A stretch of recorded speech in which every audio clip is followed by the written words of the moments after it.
इस वक्त मैं आदर्श नगर विधानसभा में मौजूद हूँ। मेरे साथ एक महिला प्रत्याशी हैं जो निर्दलीय यहाँ से चुनाव लड़ रही हैं और इनसे जानने की कोशिश करते हैं किन किन जमीनी मुद्दों पर आखिर ये चुनाव लड़ रही हैं। तो मैम, सबसे पहले मैं जानना चाहूँगा कि आपका नाम क्या है? डॉक्टर नीतू सिंह मेरा नाम है। सुप्रीम कोर्ट की एडवोकेट हूँ मैं और अभी निर्दलीय प्रत्याशी हूँ। बहुत कठिन युद्ध है और लड़ने के लिए मैं तैयार हूँ। अच्छा, इतनी विपक्षी पार्टियां, इतने उम्मीदवार हैं, उनके बीच इतने सारे फ्री की रेवड़ियों के वादे कर रहे हैं सभी पार्टियों ने, तो उनके बीच कैसे सरवाइव कर पाएंगे? क्या नया लेकर आई हैं? जो किन जमीनी मुद्दों के साथ आई हैं कि जनता आपको हाथों हाथ ले और आपको वोट करे? सर, फ्री शिक्षा जो कही जा रही है वो फ्री शिक्षा नहीं है, वो फ्री साक्षरता है और साक्षरता के साथ मैं फ्री शिक्षा देने के लिए कमिटमेंट कर रही हूँ और वो मैं पहले से कर रही हूँ। ये ऐसा नहीं है कि ये चुनावी दावा है, कोई चुनावी जुमला नहीं है। मैं 3 साल से फ्री एजुकेशन के लिए काम कर रही हूँ और आगे भी करती रहूँगी। ये फ्री एजुकेशन का मतलब ये हुआ कि हम साक्षरता, जो प्रोफेशनल कोर्सेज हैं, हायर एजुकेशन स्टडीज़ को फ्री ऑफ कॉस्ट बच्चों को प्रोवाइड करवा रहे हैं, पूरी की पूरी फीस पे करके। जो मेरा एनजीओ 12 साल से काम कर रहा है, उसके थ्रू हम लोग अपना बच्चों को मिशन एजुकेशन क्रांति के माध्यम से बच्चों को फ्री एजुकेशन में।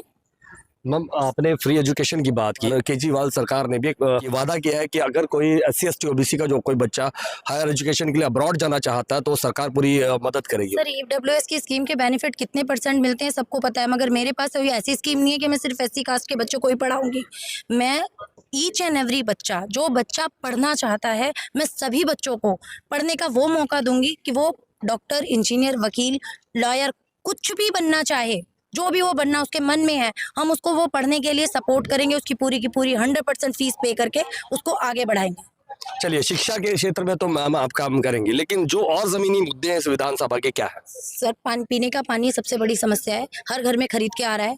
मेरा अभी मतलब पानी नहीं आता? केजरीवाल सरकार तो वादा करती रहती है अक्सर कि पानी फ्री है। एक दिन छोड़ के एक दिन पानी आता है।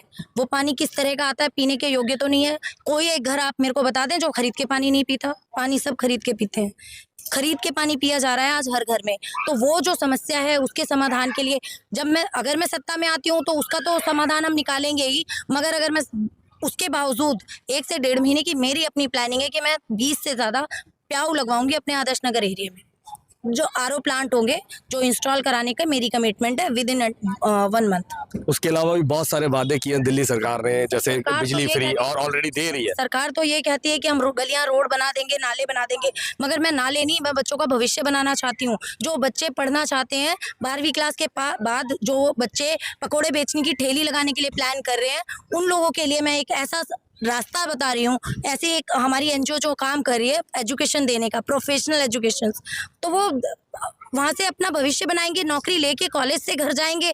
तो उससे बड़ा तो मेरे को लगता नहीं कि फ्री कुछ होता है। और वो मैं आज नहीं कर रही हूँ, मैं किसी की सहायता, मैंने कोई सरकारी फंड का यूज़ नहीं किया, मुझे किसी सरकार ने सपोर्ट नहीं किया। मैं बच्चों को पहले से कर रही हूँ और आगे भी कराती रहूंगी। यानी कि इस विधानसभा से एनजीओ का लेना देना नहीं है। अगर किसी को फ्री शिक्षा की जरूरत है, कोई भी फ्री मदद चाहिए, से भी ले सकता है, तो वो आपसे फ्री आके विधानसभा चुनाव के बाद भी ले सकते हैं, कभी भी ले सकता है। हिंदुस्तान का कोई भी बच्चा पढ़ना चाहता है, हमारी तरफ से, हमारे एनजीओ की तरफ से 100% उसको सपोर्ट किया जाएगा। चलिए, किस तरीके से संपर्क कर पाएगा कोई अगर आपसे करना चाहे? देखिए, नंबर मैं यहाँ पे बता देती हूँ, 7011195333, और बाकी यहाँ पे हमारी मैनेजमेंट से आप कभी भी कांटेक्ट कर सकते हैं।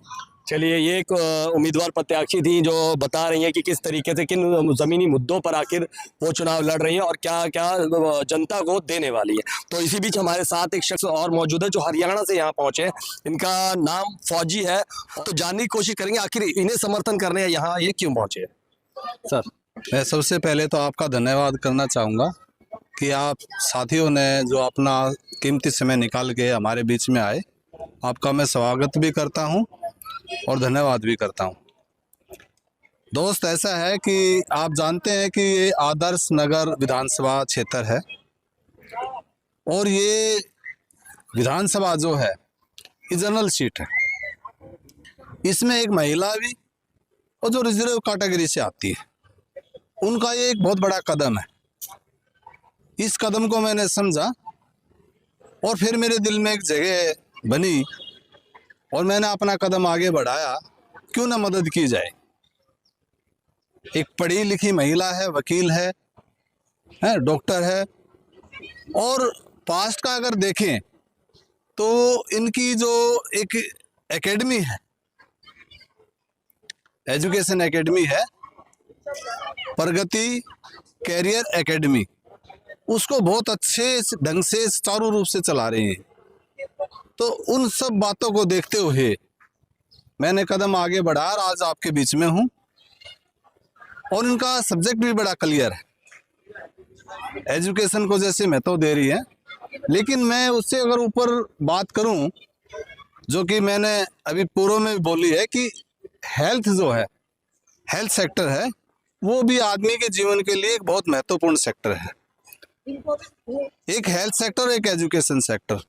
अगर किसी व्यक्ति के दो सेक्टर अच्छे हैं, अच्छा हेल्थ वाइज अच्छा है और शिक्षित है, तो दुनिया के किसी भी कोने में जा कर के वो अपने आप का भी अपने परिवार का भी निर्वाह कर सकता है।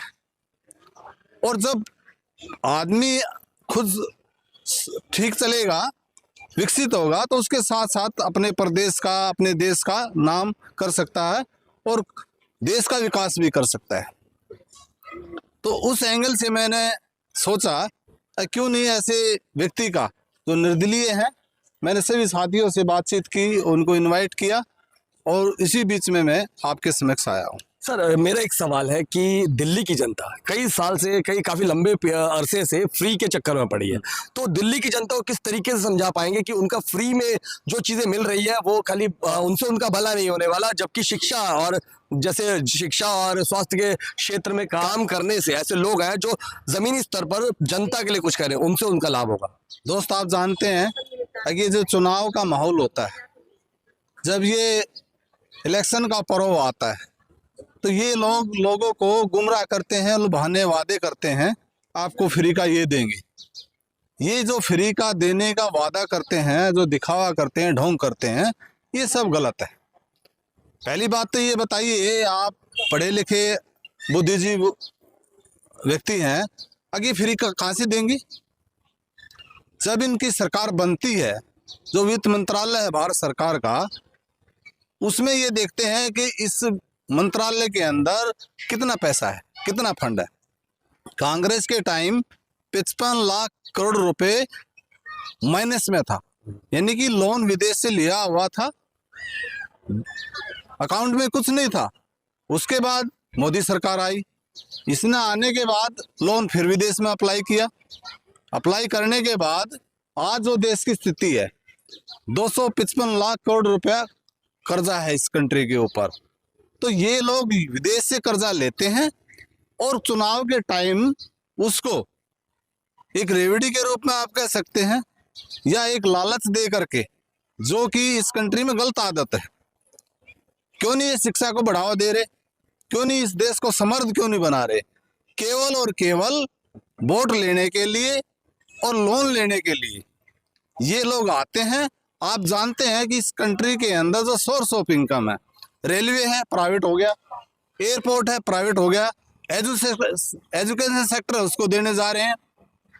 बहुत सारे आप जानते हैं सेक्टर इन्होंने बेच खाए हैं, बहुत सारी संपत्ति इस देश की बेच खाई है। जब ये दे रहे हैं तो इनकम कहाँ से होगी? आपके पास अगर पॉकेट में पैसा है, आपकी इनकम है, तो आप देंगे। जब है ही नहीं आपके पास तो देंगे कहाँ से? तो ये लोगों को गुमराह करके, लुभाने वादे करके ये निकल जाएंगे। जैसे आप देखते हैं पास्ट में कितने लोग पैसा लेके भागे, ठीक है? तो ये इनकी आदत है, ये आदत से बाज नहीं आ रहे। इसका केवल और केवल संविधान के माध्यम से जो चुनाव प्रणाली है, जो चुनाव में एक सिस्टम है, एक आम आदमी को एक मौका मिलता है बदलने का, वो मौका मिला है। ये हमें सोच समझ के अपना मतदान करना चाहिए और अपने भविष्य को ध्यान में रख के आगे बढ़ना चाहिए। इन लोगों को वोट नहीं देनी चाहिए।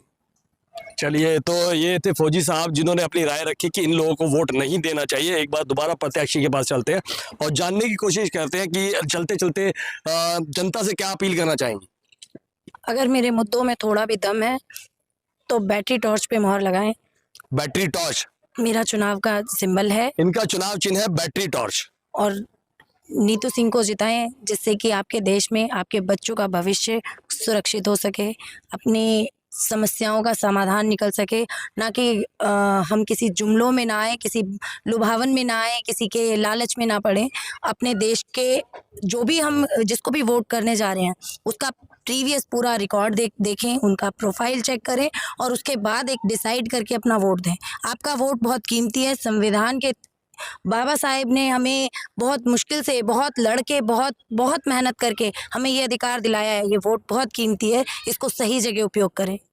चलिए, ये एक प्रत्याशी थी डॉक्टर नीतू सिंह जी, और ये एक दलित समाज से, समुदाय से आती हैं और ऊपर से जनरल कैटेगरी की सीट पर जी। फाइट कर रही हैं। ये बड़ी बात है कि दलित कैटेगरी की जो प्रत्याशी हैं और जनरल सीट से फाइट कर रही हैं। और मैं आपको चलते चलते बस यही कहना चाहूँगा कि ऐसी महिलाएं, एक तो दलित समाज से आती है, ऊपर से शिक्षित महिला, समाज में शायद कुछ कर सके, और ऐसे लोगों को मौका देना चाहिए। क्योंकि अक्सर कांग्रेस, आम आदमी पार्टी, बीजेपी, हर बार आप बड़ी बड़ी पार्टियों को मौका देते हैं, जबकि इस बार मैं ये कहना चाहूँगा कि बड़ी बड़ी पार्टियों को ना मौका देकर एक निर्दलीय कैंडिडेट पर अगर आप दांव खेलेंगे तो शायद कहीं ना कहीं आपके विधानसभा क्षेत्र में आपकी समस्याओं का हल होगा और आपके बच्चे और शिक्षित होंगे, तो आने वाली पीढ़ियाँ आपकी सुधर जाएंगी। तो आपको ऐसी जो विपक्षी पार्टियां, इनके झांसे में आने की जरूरत नहीं है और ऐसे लोगों पे विश्वास करके इन्हें वोट देने की जरूरत है। तो अगर आपको भी लगता है कि ये जमीनी मुद्दों की बात कर रहे हैं, फ्री की रेवड़ी की बात नहीं कर रहे, और अगर आपको लगता है कि यहाँ पर आपको कुछ मिलेगा जो कि आपके फायदेमंद होगा, आपके बच्चों के लिए, आपके फ्यूचर के लिए, तो इन्हें वोट जरूर करें।